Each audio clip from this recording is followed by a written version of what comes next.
Jim Palmquist is a newly elected member to the Board of Directors, and he's been a member for 6 years of the organization. Last summer, Jim spoke on the basics of humanism, and today he is going to talk about what humanists stand for. Okay, thank you. Let me see what I'm doing here. I need to go through the slideshow. So I'm really glad to be here. I've been involved with the Humanists at a low level for, like 6 or 7 years, and I was involved in I'm involved in a secular Sunday school class. I came out of a Methodist church, and we quit studying the Bible about 10 years ago. We quit praying about 7 years ago, and half the class moved to Michigan and Wisconsin and Arizona and Florida and all over in California, San Jose. And so now we meet on Zoom pretty much. There's still 3 or 4 that go to a church and meet. But we never pray, we don't ever do Bible, we don't ever do dogma at all. So I'm really pleased to be involved with that class. And we have good discussions. It's sort of like the book club that someone's involved in. It's very erudite, and you learn a lot. And I've been trying to convince them that humanism is a good idea, and they don't know much about it. So I gave them a talk on humanism, and then I presented that here a year or 2 ago. It was more administrative. And their feedback is, what do humanists stand for? So a few weeks ago, I did what humanists stand for, and this is not that exact same talk, but it's centered on that basic and that issue. So I sort of, anyway, I don't consider myself the expert here.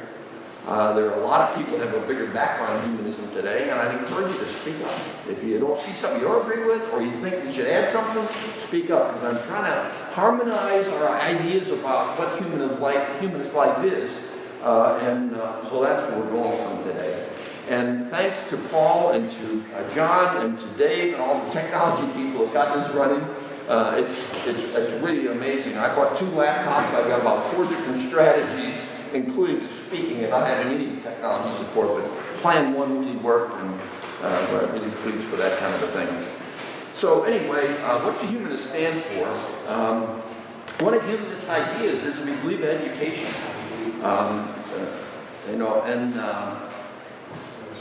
So, humanism is a godless philosophy based on reason and compassion, according to the American Humanist Association. And I'm going to think my next step is to go to an agenda slide. Let's see if I can get this to work here now. Okay. I've already talked a little bit about my involvement in humanism. I've got a 3-minute video that's pretty good from the English humanists. We don't like that. But it's really pretty good, and it's high and heavy, and I'm going to go through the content of it on slides, so that if you hear something you want to think about, we're going to go back and actually see the word. It's only 3 minutes. Then I'm going to find out if you're a humanist, a little history of humanism, and the key here today is how to upgrade our humanism, building a lifestyle of embodied values, and then what do humanists do, what do humanists not do, and Q&A. And feel free to speak up. Meanwhile, I'm a talker. If you have a comment or question or whatever, still speak up.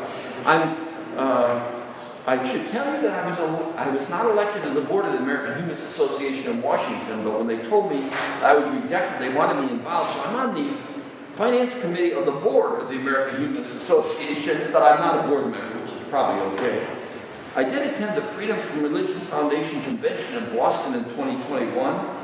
I was in Washington last week with the Secular Coalition for America lobbying around the Supreme Court bill. And if you want to hear more about that later, I'll talk more about that later. And I'm going to attend the Summit on Religious Freedom run by Americans United. So I'm sort of involved in some of that political stuff. And I've read a lot in humanism. I don't retain it in my brain too well, but I think I've read 18 or 19 books on humanism.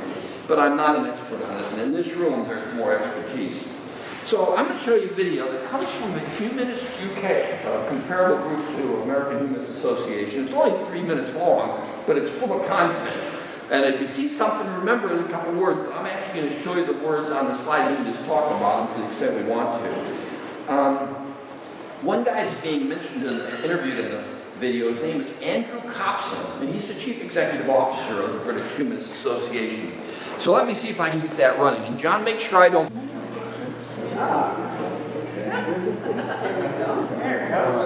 Try this. Okay. Here we go. What is humanism?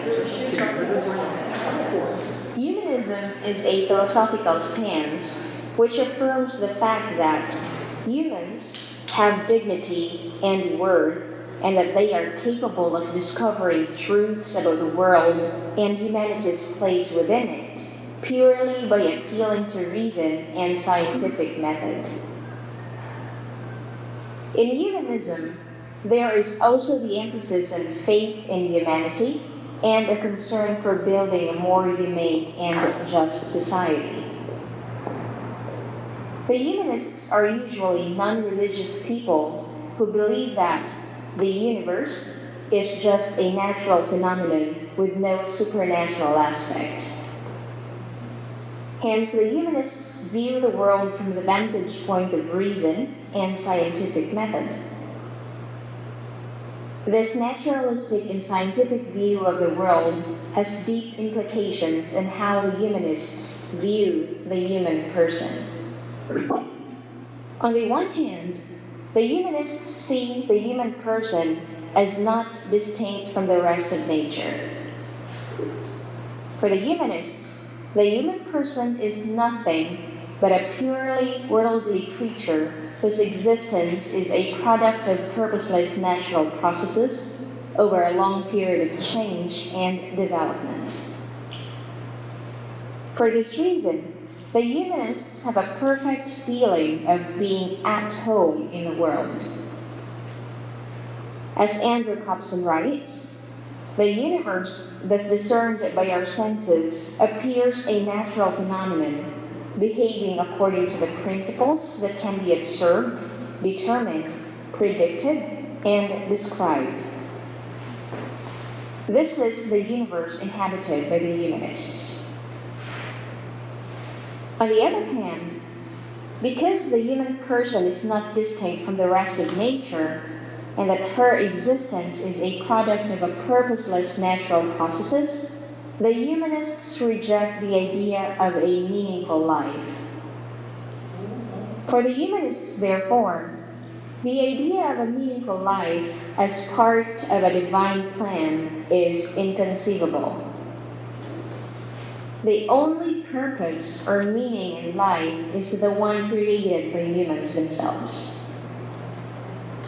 This explains why in humanism, people make their own purpose in life, set their own goals, and give meaning to their own life.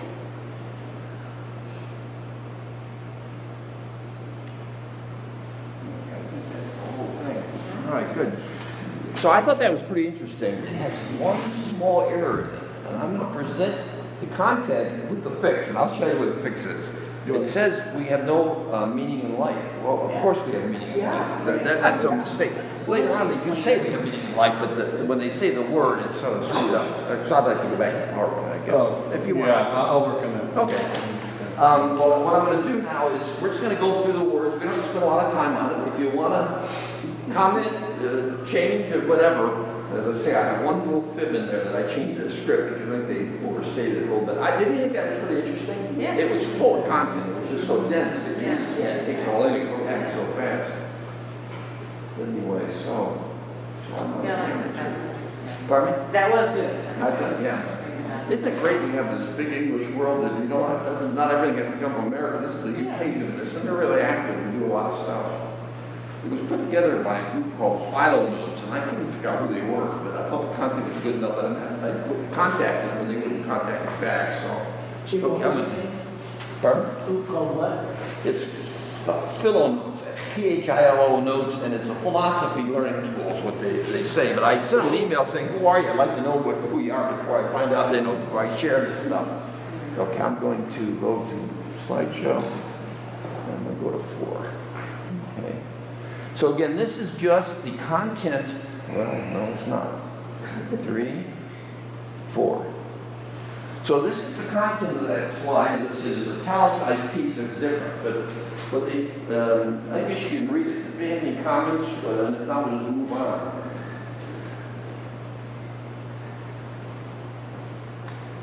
That's pretty, for a lot of us that know humanism, that's pretty good, isn't it? I mean, that's where we are. And at the end, we're going to talk about how you can live that more. But for now, we're just talking about what they took in the video. Any comments to that? I'm going to move on to the next thing. We're sort of happy with that. It's a lot of words. Pardon? It's a lot of words. I'm not Yeah. I'm wondering whether some of the same target could be achieved with the sharper essentially. Yeah. I agree, Ron. Yeah. And humanist is also an emphasis on faith in humanity and concern for building a more humane and just society. Yeah. That sort of works. That sounds like purpose, like it sounds like meaningful. Yeah. It sounds a little meaningful there, that last sentence. Yeah. All right. Okay, I'm going to go to the next thing. Maybe you have any comments there? No. Advancing. Yeah. Humanists are usually non-religious people who believe that the universe is just a natural phenomenon with no supernatural aspect. I think we're pretty much on board with that, probably. Okay. Just advancing. All right, come on, next slide. I'll get it here. Humanists view the world from the vantage point of reason and scientific method. This naturalistic and scientific view of the world has deep implications on how the humanists view the human person. And I think that's true, right? We haven't thought about it a lot, but that's actually true. Our perspective is a lot different than a Christian or a Muslim or a Jewish perspective.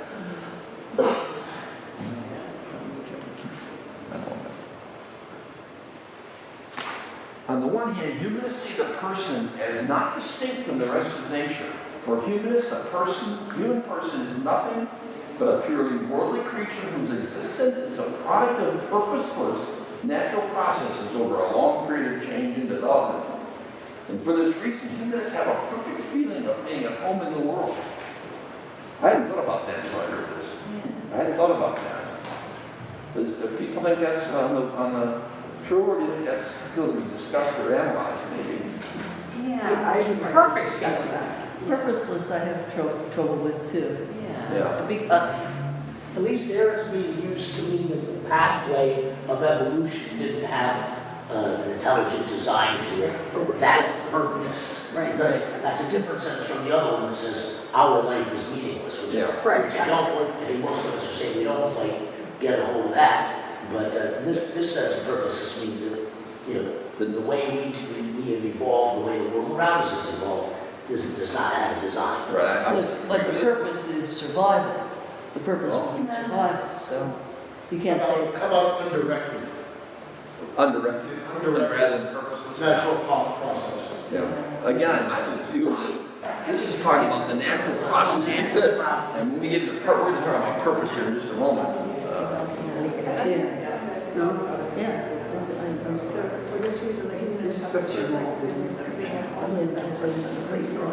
Yeah. What do you think? It's kind of judgmental about other people. We're assuming other people don't have a perfect feeling. You know what I mean? I don't know. That's how it comes across a little funny. When you put perfect in it's a problem. Yeah. But so we're not sold, but the idea is all right, but the way it's worded, No, just take out the word purposeless and it's and we can deal with it. I think some of these comments also can be encompassed in that distinction between humanism and secular humanism, where this doesn't really account for that. Yeah. There being a distinction there. That's true. Yeah. What do you think? What would be the distinction between humanism and secular humanism? Well, I mean, if looking just here, I would think that the piece of purposeless natural processes, and then, and then also being at home in the world, I think is kind of as opposed to feeling like you're wrong, it's supposed to really. So I really think that that's the part that's kind of drawing on the secular aspect of what we would call secular humanism. Yeah. Much of my experience is I don't see humanism as exclusive to the non-religious. There are many people who identify with a religion who consider themselves humanist, but probably would rearrange some of the things. Like they believe in higher purpose and creator God of sorts, but they also highly emphasize the human aspect of things. We pray, but also at the same time, we have to be the ones to influence change among people, which is distinct from secular humanists who take away all the religious aspects of it. It's just us. Yeah. I agree with that. I think about a third of the people in pews and churches today are humanists, actually. You can't exclude the imagination because it's human. Yeah. And the imagination takes people to Jesus, you know. It takes people to Wayne Shorter, took him out to the best musician he could possibly be. Yeah. In some churches, you'll hear the saying, "Oh, I'm not of this world, I'm of the next." So that last phrase, have a feeling of being at home in the world, is very much in contrast to any gathering where people say, "Oh, I don't belong to this world." It's like, really? I think that You had something to say. To know what it was when you were in those Bible classes and then you left them. What was it that clicked finally? So, real briefly, I was invited to teach a Bible series 25 years ago, and I said, I don't believe in the Bible enough to teach it. It was called Christian discipleship. It was a Methodist thing, big thing. And I Were said, you a minister? No, but I was a lay leader of a Methodist church, and I've been involved in churches a lot. Okay. And even 30 years ago, I said, I can't teach this. I just But don't was believe it it. something that happened in the world or in your life? The class that I'm in was a bunch of 20-year-olds that came to the church. 22-year-olds with 2 kids and new families and all. And this big, 12 or so people joined the class, this church, and there were no classes that fit their needs, so they formed their own class, and we met for 30 years. They're 50, 55-year-olds. I'm one of the older people in the group. I wasn't there at the beginning. And we just evolved with excellent teaching. Class members teach. We don't have an appointed teacher. We have some brilliant people teaching. And the class just evolved, and we did, 10 years ago, we were doing one Bible study a year, and we didn't feel any dogma. We didn't want to hear about life after death and all that. We just didn't put up with that. Then about, 7 or 8 years ago, we quit doing the Bible verse, and we quit praying. And it's a secular class, so we talk secular about everything, and we have a couple people that watch Fox News in the group, actually, and we have a couple Unitarians involved, and it's become very eclectic. So it was an evolution, but it's not unlike us here. That's really why I try to convince them that they're humanists. I don't have any of them come over here to join, but yeah, go ahead. So about 10 years ago, the American Humanist Society, at one of the national conventions, this was in Philly, I think you were there. Yeah. They had these flyers that somebody on their board was trying to branch us out. There was like, are you Jewish, but you might be a humanist? Are you Catholic, but you might be a humanist? Do you remember that? No, I don't. Oh my gosh, the uproar among the membership. It didn't last long at all. They ditched that idea. Anybody else? Was anybody else there? Yeah. I remember that. Oh my gosh, and it was, but the thing is, what you were saying about there are a lot of religious people who also identify humanists. I think we need to be more inclusive. And that was an attempt at inclusivity, but the membership had a fit. So, yeah. So, and anyway, because there are a lot of religious people who identify as humanists. Yeah. And they're just so afraid of the atheist word, and they're just so afraid to offend anyone, even in my own family, I have several people who are like, yeah, I'm kind of a humanist, but they won't like offend mom, where I have no problem offending mom. All right, there you go. Keep moving here since we have a fair amount more to cover. So Andrew Copson, president of Humanists UK, says, the universe thus discerned by our senses appears a natural phenomenon, behaving according to principles that can be observed, determined, predicted, and described. And this is a universe inhabited by humanists. I think that may be sort of cut and dry, I think, if you believe in humanism. Let me find the mouse here. It's stupid, I can't find my notes where I'm at with the mouse button. There it is. And so this is where I made an edit. Italics is not in the script. On the other hand, because the human person is not distinct from the rest of nature, and her existence is a product of purposeless natural processes, humanists project the idea of a meaningful life. And I add in religious terms. Is that okay? Is that in the ballpark? Yes. For the humanists, therefore, the idea of a meaningful life as part of the divine plan is inconceivable. Yeah. But of course, a meaningful life is conceivable to us. humanists. I think Yes, I think they right, made yeah, a thank little glitch there, and studying that over a little bit. I think we can probably go with that. He added things. There might be something that, I was brought up Unitarian. Emerson is the literary god of Unitarians. And Emerson, you know, he pushes that boundary between spiritualism and scientific thought. And I'm just wondering if Emerson can represent here or not. Because I don't know, I've heard his entire works during the pandemic. Well, I think there's a class on Emerson. I've heard of name, and I don't know how he's connected to Unitarian or how that might bridge that. It might be an interesting thing to do. Well, he is in many ways a humanist. But then when he gets to that edge where it's knowing ourselves and knowing our place in the universe and things that are not scientific, he's able to project a little bit. And if you go back on the screen, you don't have to, if you really go back on the screen, you see Andrew Copson saying, second line, principles that can be observed, determined, predicted, and described.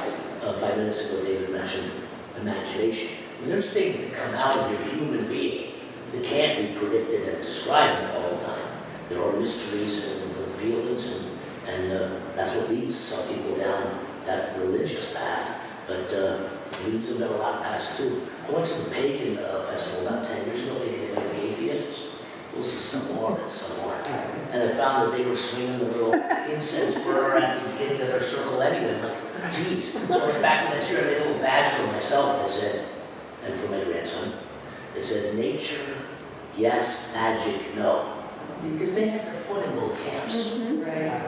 Joyce Weiss has good comments. I want to say two things. One, I hope I'm speaking to the point because I can't half hear what's going on here. Oh. But what I ahead. want to say is, what I don't see here is that it's clear that there are things we don't know. You know, when it says that it appears to our senses, there are things we don't know. They may become more clear. Lots of things have become clear in the last 10 years, let alone the last 100 or 500. We can expect that more will be. What imagination exactly is, how it relates to what we see here, you know, and how it relates to a process within us, our organic minds, not magic. Just, you know, it doesn't mean we have a complete and total understanding of every single thing that there is, including things that are not, especially things that are not tangible, that we can think of, but can't really quite get. But that doesn't mean we never will, and it doesn't mean they can't be gotten, and it doesn't automatically make them supernatural or divine in some way. It just means we haven't got there yet, and may or may not ever. That's So I'll give you a tip. If you want to get some good insights from Joyce, come to the book club, because Joyce always has insights for us. Warren? It seems like that first paragraph much more accurately describes empiricism rather than humanism. Oh. Like we were kind of described before, there could be humanists who do observe religion and principles of that can be observed, determined, predicted, or described. Isn't typically something that you would, consider what religious people tend to do often when it comes to like matters of faith. So it's not to say that you can't be an empiricist and also a humanist as well, but I don't think that is a characteristic that's definitive of humanism. Good. Thanks for your thought. I think I ought to keep moving here because I think on my commitment is to wrap up around noon, and we've got another 20 minutes of this content to go. I used to be in a Rotary Club that if 9 o'clock comes in with time to go, you can just leave. But we'll keep going here. I do have some more things to say, but they aren't quite as dense as this. And we already talked about that, so I'm going to go on to the next one. So, it's sort of trite, I guess, but are you guided by reason, inspired by compassion, informed by experience? That we say you could very well be a humanist. Let me get my slide there. I wish I had my slide. That sounds a lot like a quote from Bertrand Russell. You see, he believes in being life, inspired by love and guided by knowledge. Inspired by love and guided by knowledge. So, I thought I'd just do a little bit on history. Many of you, of course, know a lot about humanism, but I do want to harmonize our. You know, it's funny, I can never find my doggone cursor here. Oh yeah, well, yeah, humanist standpoint. Well, I'm going to skip over that and get to more of the content that I want to get to here. You know, some people assume that humanism started with the hippie movement of the 1960s, the New Age movement of the 1970s, or something similar. But we have a proud tradition. Humanism traces its roots back to Pythagoras, Epicurus, and other great thinkers in the 5th to the 3rd century BCE. This is many of you probably realize this is a very austere movement that's gone for, many millennia. Humanism was the major intellectual movement in the Renaissance in Europe, with the famous scholars, including the 14th century poet Petrarch from Italy. He was dubbed the founder of humanism in the 14th century and the founder of the Renaissance. So the beginning of the Renaissance is highly tied to the advancement of humanism. And I think that adds credibility to our movement, and we see where it goes from here. During the Age of Enlightenment in the 17th and 18th centuries, humanistic values were reinforced by advances in science and technology, giving confidence to humans in their exploration of the world. And the humanist line of thinking was led by people like Baruch Spinoza, Thomas Paine, Rousseau, and many others. Many of you could probably talk a lot more about it. In the book club, we studied Kurt Vonnegut here recently, and I thought I'd give you his quote. Kurt Vonnegut was the honorary president or chairman of the American Humanist Association, president, and of course authors Slaughterhouse-Five, he was a Humanist of the Year also. I'm a humanist, which means in part that I have tried to behave decently without reward or punishment after I'm dead. Sort of a quick thought on that. So let's get to what humanists stand for, I think is what we're doing next. So I want to talk a little bit about upgrading our humanism, building a lifestyle of embodied values. The cool thing about humanism is there's no credo, there's no dogma or anything like that to fall back on. It creates, everyone have opinions, and it's hard to firm up what we actually do believe in. But we have no credo, no dogma, no doctrine, no mandated statements of any kind. This can be freeing and liberating, but it also can be a little frustrating because everyone has an opinion and you're trying to harmonize all these opinions. But I say that this situation puts the impetus on each of us to really take ownership of our individual values. You can't go back to the book and say, oh heck, the Bible says, whatever my priest says, my pastor says. I think it says that we really need to put the effort in and we do this, I know, but I'm saying for humanists, we need to even maybe have more work on that. And a great starting point for this effort is the American Humanist Association's 10 Commitments. And I'm not going to go those today. You can find them. You Google 10 Commitments, and they're very good summary of the kinds of things humanist people tend to believe. And I've gone through it. Some I'm in good shape, and environmental. I don't do much in the environmental area, and if I get a break in what's going on, I might try and spend some more time on it. And this isn't the only one that you could use. There's probably other ways you could look at your values, but this certainly is a way of looking at your values. And then once we've identified our individual values, now it's time for us to move on the exciting next phase, which is to implement those values in our lives to upgrade our humanism, our humanist lifestyle. So I think that's a call to each of us to continue that work in our lives. So I thought I'd just rush through. It's going to be a lot of clicking, but not too much content. So what do humanists do? I say humanists assess our values and can use 10 commitments as a guide and try to live by them. I don't do by of the Ten Commandments. Commitment. Some of them. Commitment. 10 Commitments isn't Oh, okay. This is on I don't know what the Ten Commitments are. Okay. If it has anything to do with the Bible, I don't know. Nothing to do with the Bible. If you compare, Humanist, 10 humanist commitments, Laura. yeah, there are empathy and all kinds of very good things. And if you, I've done this in my other class. I list the 10 Commandments, which is honor your mother, well, God, know God before you, honor the Sabbath, don't murder people. It's really hard to compare. The 10 Commandments are stunningly insightful about living. I'll commit my sin now. See, the thing is right in front of me. 10 Commitments, I know it's good. I'm glad you brought it up. Other people missed it too, probably. So, 10 Commitments. See, what am I doing next year? Again, of course, we value community and seek local humanist groups like our Lehigh Valley Humanists to build our friendships with people that have similar ideas to us. And it's fun to be with people that have similar way of thinking, I think. That's what gets us successful. I suggest we attend annual conventions. The American Humanists are having a convention in Denver here in a month or two. But I don't know if the Humanists are going, but that's going on. And we also support lobbying efforts because I'm not saying everyone has to be involved in it here, but what goes in Congress affects us. And it's good to support bills that advance humanist situations and protect humanists from Christian hierarchy, stuff like that.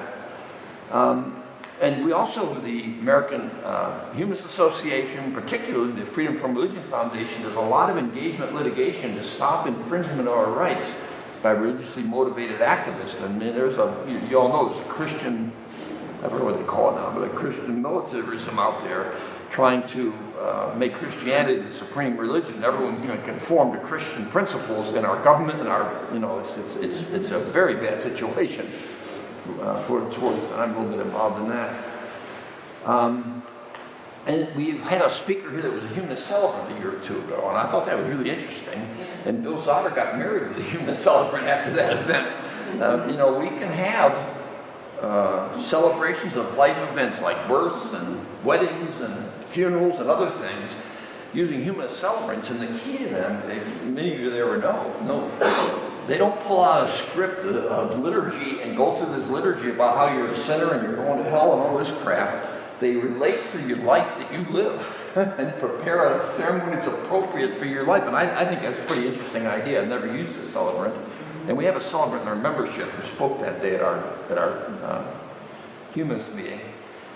And then I suggest you join the American Humanist Association. It costs $45 a year, and they have a lot of education programs. Some are charged, some are certificate and even degree related, but a lot of them are free, and you can get some interesting information. So I'd encourage you to consider that. And then, reading. I'm not going to go through the whole list, but these are some of the books I've read that I thought were pretty good about humanism.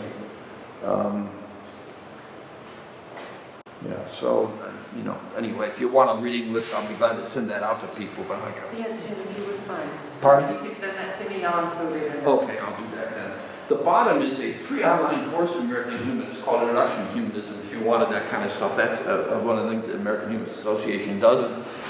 We believe in education. A lot of people don't understand humanism. Almost everybody doesn't understand humanism. So humanists really are into education to advance our movement. What do we not do? At least my perception is we don't slam religion. I say we have a better way of living for us, our families, organizations, society, and the world. And indoctrinated people immersed in religion can't see the hypocrisy. When you challenge their religion, they're no longer discussing with you consciously. They're now in their emotional defensive position saying, you're not going to do my Bible and my faith in God. Of course God exists. No. That's my perception, right? We don't slam religion. We don't go and protest at church meetings when the Pope comes, right? There may be a few of us that do that, but we don't see that as a productive way of advancing our benefits, I think. And I think we're about the end of that. So, what did I miss? Is there something about humanist life that you prefer? One of those slides back there sort of hit on the thrust of Emerson, which is telling people to find what it is that they can be. And I think that's consistent with humanism. And it's basically encouraging people through poetry. I mean, Emerson's hero is Shakespeare. And I would like to have readings of Emerson every once in a while in meetings. Yeah, good. Warren, did you want to? On the previous slide, I think there's a distinction that can be made in regards to slam religion. I would probably add, don't slam religious people, rather than slamming religion itself. Religion exists as an idea. That's a good point. That's a good point. That's It's, actually yeah, so it's open to that kind of criticism, and it can be slammed by itself, like on the tenets of on its own merits. But as far as people who adhere to it, those are the people, through our humanist values, deserving respect. Yeah, that's actually what I mean. Thanks for catching The word that. slam has a connotation to it that, I mean, obviously we all know or have experienced those kind of comments and people who really slam it. But if you change that word to criticize, we really do criticize. And that's part of part of why we exist, because we are critical of it. And so I think there's a fine line too. And maybe we don't criticize it in a hateful way or a mean way. We don't berate religion. Yes. Okay. We do criticize it. Ashley, you had kind of. Yeah, I definitely agree with that. And another thing I wanted to add to that last slide was, fall into the same fallacies as religious people do. Like we don't use the same type of arguments for why we believe what we believe as, they might do for that. And I think that's pretty important when you're trying to be consistent, and trying to, keep in mind why it's important to believe what you believe as opposed to just being on a team. Good. Any other comments or questions? We spent more time on the script, which was good, I think, than I was for the rest of it, but that's all right. We got the gist of it, I think. Yeah, Barb? I have a question. I have a situation that I'm dealing with. And I kind of have an idea how I'm going to deal with it, but I'm putting this out for whatever input I can get. I play with a band, a concert band, the Allentown Marine Band, which is not a religious, it's not a Christian band per se, but it tends to be very heavily in that direction, just by membership. Actually, it's not that band, it's the Legion, American Legion band. It's the Bethlehem American Legion band. Yeah. It's not although I've had problems with the Marine Band as well. Okay, one of the tunes that's up for concert for this season is a march based on onward Christian soldiers. Okay, now I've swallowed a number of different liturgical pieces that we've done, and I go along with it. I'm okay with it. It's okay for the most part. This one really sticks in my craw. This is indoctrination. I was indoctrinated as a child with that tune, and it is just, I think we might as well be waving Nazi flags and singing some sort of Heil Hitler tune, as far as I'm concerned, because I think this is just totally inappropriate. I don't know how to approach these guys. I don't know where to go with this and how to tactfully approach someone and say, guys, this is inappropriate. Say what you just said to us now. Perhaps you talk to individual board members or to the board that it's one thing to be marching band, you have a marching band feel to all your bands. Right. It's one thing to be God and country, and all that stuff. But it's something else to play a church song, especially a militaristic church song. I can't talk about it being militaristic, Yeah. But you can talk about it being a militaristic church song.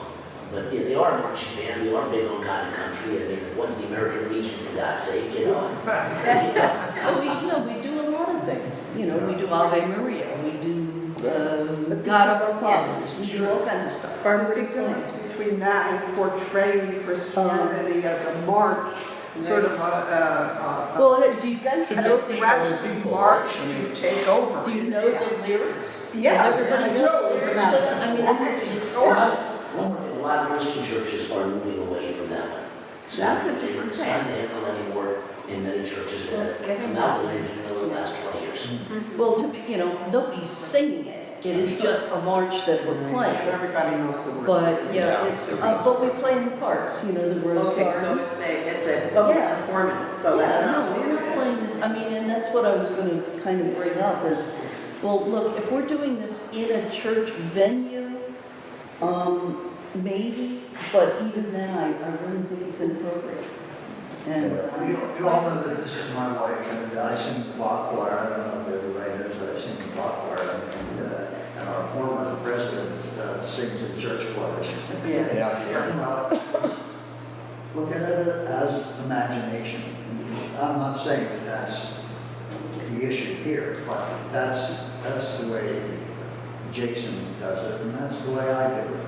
I agree, music is way over the text. But the ideal with that, with most of these tunes, this particular tune, I'm choking on. Yeah. This one I can't. I don't know if it's helpful, but I'll tell you a little story. I spent a lot of time teaching books by Bishop John Shelby Spong of the Episcopal Church, and he would say things like, God is in your heart, not is here, not in, a lot of things that's pretty aggressive for a bishop of a Christian church in America.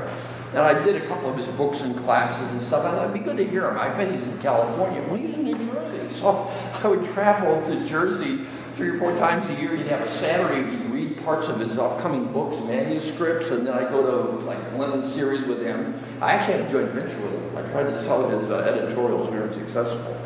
But so he's at an event all day, he'd been reading part of his books, and 40, 50 people, and you pay $5, they give you a bag of lunch, and spend all day with John Shelby Spong. And he was saying that, nobody believes the Apostles' Creed. He says, the bishop of the local church, the Eastern Diocese of New Jersey, nobody believes the Apostles' Creed. And one of the priests in the back says, well, you were at my church last week and you led the Apostles' Creed. And Spong said, we're going to be saying the Apostles' Creed 100 years after we don't believe it. It's a tradition, but we don't believe it. I'm not sure that's helpful to you. But, we're going to do a lot of things for years because I just want to say, I'm thinking that if you approached whoever runs the setup of the board with the actual words of the song and made them read them and look at them and then say, I really am offended by this, you don't have to go anywhere else with it other than just sticking with the words and how offensive they are. Maybe that would work. If they're forced to rather than just sing the tune in their head, to actually look at the words, that might.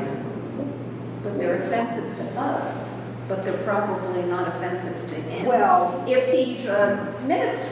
Well, no, it's the conductor who chose the program, and unfortunately, it's difficult. I have a lot of groups that I play with him, right? And actually, he's also, he also sits next to me in one of the horn sections as well as being a conductor there. So, it's a little tough to go with him. I think I'm going to go with the president, the personnel manager of the band, who I think I can talk to. Yeah. But it's just, and I think that the point they're going to make is that, well, nobody's singing it. And that is. But in your head, all those words are coming out. And it's more than 50% of the people hearing it. Well, and you don't know who in the audience is going to stand up and start having at it too. We could end up with a moment like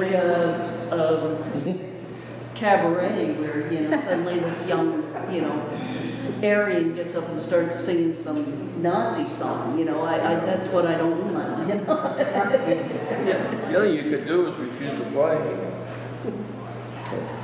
Well, I could do that, but It's actually a union job, right? I mean, I'm not It's a confused, union it's job, actually it a union is. job. Actually, in band. So it's considered. right. Well, you get paid to do it. So you can't. Well, the pay is, but yeah, it's Music Performance Trust Fund funds them, 50 to 100%, along with a sponsor, which is usually, City of Bethlehem, City of Allentown, or other, yeah. So, yeah, this really should not be, yeah. It should be secular, basically. All right, any other, hopefully you gave you some help, but at least Well, at least good it's to moral throw support. you're in the hot seat, But I unfortunately. like Anne's idea, get those words. Yeah. We'd love to hear how it turns out, too. Tell us. Yeah, maybe I'll just print them out and like hand them to her. Yes. We're not, Having trouble with this. Good idea. There you go. Good idea. I like, yeah. All right, is there anything else we ought to talk about today? Thanks for your attention and contribution. No, thank you, Jim, it was helpful. Yeah.